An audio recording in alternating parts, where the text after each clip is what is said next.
এর চেয়ে বড় প্রমাণ আর কি আছে আইসিসির সামনে বুঝলাম না। আর আইসিসি সিকিউরিটি টিমের যে চিঠি আছে এর তো আমরা একটা সময় চিঠির কপি আপনাদেরকে দিয়ে দিব। এটা তো সন্দেহাতীতভাবে প্রমাণ করে যে আমাদের ওখানে খেলার পরিবেশ নাই, ভারতের কোনো জায়গাতে খেলার পরিবেশ নাই। বাফুফেতে আসছি, কিন্তু ফুটবলের কিছু আদৌ প্রচার করবেন কিনা আমার সন্দেহ আছে। তো যেটাই প্রচার করেন ফুটবলের কথাটা একটু বলেন।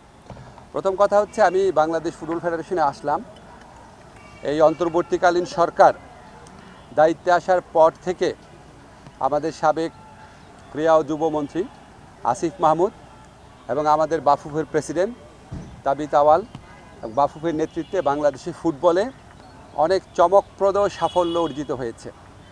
আপনারা জানেন আমাদের যে মেয়েদের ফুটবল টিম তারা সাফে চ্যাম্পিয়ন হয়েছে, ছেলেদের ফুটবল টিম বহু বছর পর ভারতকে হারিয়ে পুরা বাংলাদেশে আনন্দের বন্যা বইয়ে দিয়েছে। ওনারা বয়সভিত্তিক অনেক টুর্নামেন্টের আয়োজন করেছেন, ইনফ্রাস্ট্রাকচার ডেভেলপমেন্ট করেছেন, ট্যালেন্ট হান্টের মতো প্রোগ্রাম করেছেন। তো আজকে আমার কাছে ওনাদের কিছু দাবি দেওয়া ছিল। আমি খুব অল্প দিনের জন্য আছি, কিন্তু তারপর আমার কাছে মনে হয়েছে কয়েকটা জিনিস আমরা ওনাদের দাবির সাথে একমত পোষণ করেছি। এটা হচ্ছে ঢাকা স্টেডিয়াম যেটা আছে এটা সম্পূর্ণভাবে ফুটবলকে দিয়ে দেওয়া, বাট অন্যান্য যারা স্পোর্টস আছে ক্রিকেট ছাড়া তাদের আয়োজনের প্রয়োজন হলে সেখানে আয়োজন করবে। যদি তারা অন্য কোথাও, ফর এক্সাম্পল পূর্বাঞ্চল স্টেডিয়াম বা অন্য কোথাও যদি তারা জায়গা পেয়ে সরে যায় তখন এটা সম্পূর্ণভাবে ফুটবলের হয়ে যাবে। এছাড়া সিলেট এবং চিটাগাং এটা আপনার ডেডিকেটেড ওয়েতে ফুটবলকে দিয়ে দেওয়ার সিদ্ধান্ত নিয়েছে আমরা। তবে শর্ত আছে, ক্রিকেট ছাড়া অন্যান্য খেলার যদি টুর্নামেন্টের আয়োজনের প্রয়োজন পড়ে ওনারা সেখানে আয়োজন করতে দিবেন। আর হচ্ছে আমাদের কমলাপুরে যে স্টেডিয়ামটা আছে সেখানে শুধু মাঠের দায়িত্বভার ফুটবলকে দেওয়া হয়েছিল, এখন গ্যালারির দায়িত্বভারও দেওয়া হয়েছে।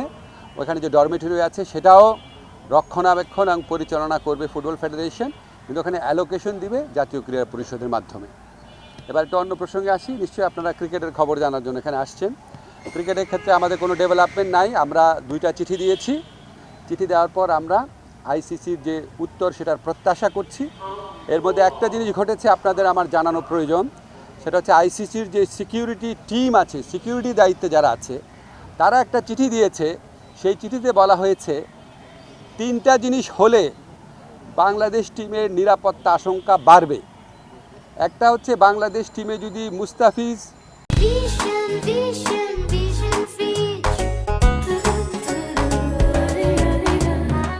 অন্তর্ভুক্ত হয়।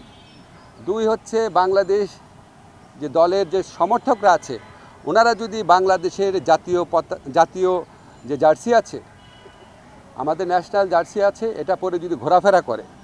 আর 3rd হচ্ছে ইলেকশন যত এগিয়ে আসবে তত নাকি বাংলাদেশ দলের নিরাপত্তা আশঙ্কা বৃদ্ধি পাবে।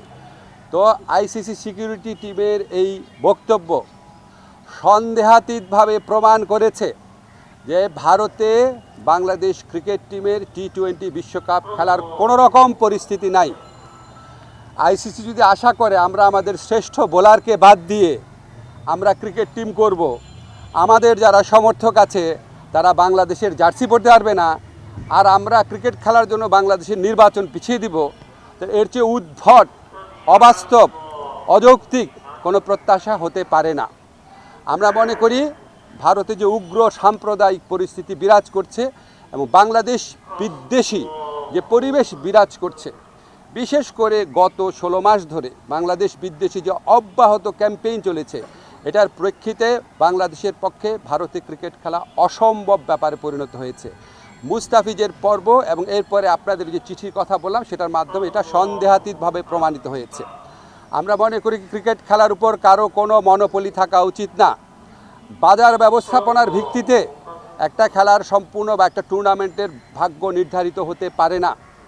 আইসিসি যদি সত্যি গ্লোবাল অর্গানাইজেশন হয়ে থাকে আর আইসিসি যদি ভারতের কথায় উঠে আর না বসে, তাহলে অবশ্যই আমাদের T20 বিশ্বকাপে খেলার সুযোগ শ্রীলঙ্কাতে দেওয়া উচিত।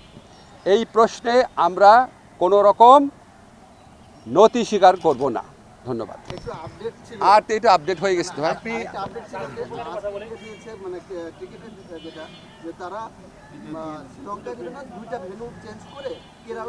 দুইটা ভেন্যু তো ইন্ডিয়াতে, আর জিজ্ঞেস করছেন কেন? আমি তো বললাম ইন্ডিয়া মানে তো ইন্ডিয়াতে কি আপনি মানে আমরা ইন্ডিয়ার কথা বলছি, আমরা তো কলকাতা বলি নাই। সো আমাদের বক্তব্য, যদি আপনার কলকাতার থেকে চেঞ্জ করে অন্য ভেন্যুতে দেওয়া যায়, শ্রীলঙ্কায় দেওয়া যায়, কোনো সমস্যা না। আমি পত্রিকায় দেখলাম, আমি জানি না সত্যি নাকি মিথ্যা, পাকিস্তান নাকি আমাদের টুর্নামেন্টগুলো আয়োজন করার প্রস্তাব দিয়েছে। পাকিস্তানে করেন, কোনো সমস্যা নাই। সংযুক্ত আরব আমিরাতে করেন, কোনো সমস্যা নাই। কিন্তু যেখানে আমাদের দলের একটা প্লেয়ারকে খেলার পরিবেশ নাই, এই উগ্র সাম্প্রদায়িক শক্তির কাছে মাথা নত করে ভারতের জাতীয় ক্রিকেট বোর্ড, ন্যাশনাল একটা অথরিটি, তারা যখন বলে তাকে এখানে খেলানো না হোক, এর চেয়ে বড় প্রমাণ আর কি আছে আইসিসির সামনে? আর বুঝলাম না। আর আইসিসি সিকিউরিটি টিমের যে চিঠি আছে, এর তো আমরা একটা সময় চিঠির কপি আপনাদেরকে দিয়ে দিব। এটা তো সন্দেহাতীতভাবে প্রমাণ করে যে আমাদের ওখানে খেলার পরিবেশ নাই, ভারতের কোনো জায়গাতে খেলার পরিবেশ নাই।